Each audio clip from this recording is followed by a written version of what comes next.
Usap-usapan ngayon sa social media ang balitang tatay na pala si Ayon Perez bago pa man sila naging opisyal ni Vice ganda.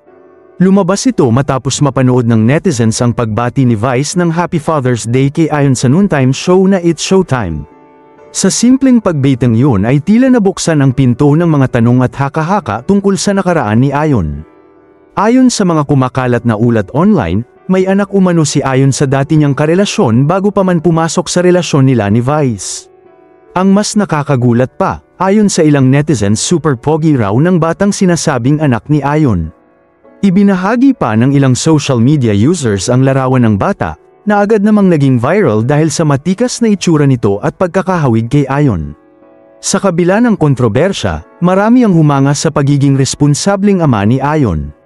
Ayon sa ilang balita online, nagsusustento raw si Ayon sa kanyang anak at may regular na komunikasyon pa rin sa ina nito. At higit sa lahat, hindi raw ito naging issue kay Vice ganda. Sinasabing buo ang suporta ni Vice sa kanyang partner at mahal na mahal nito si Ayon at anak man ng iba ang kasama sa package. Sa ngayon, tikom pa rin ang bibig ni Ayon Perez tungkol sa usapin. Wala pang opisyal na pahayag mula sa kanya ngunit hindi na rin napigilan ng ilang fans ang magbigay ng suporta at papuri sa kanilang dalawa. Marami ang nagsasabing, mas lalo naming hinahangaan si Ayon dahil hindi niya tinalikuran ang kanyang responsibilidad bilang ama. May ilan din namang netizens ang nagtanggol kay Vice. Sinasabing hindi hadlang ang nakaraan sa tunay na pag-ibig.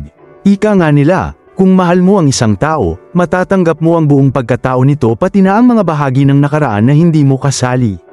Habang wala pang kumpirmasyon mula mismo kay Ayon, nananatiling mainit ang diskusyon online.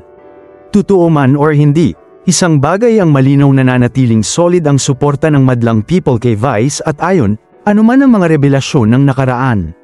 Maraming salamat.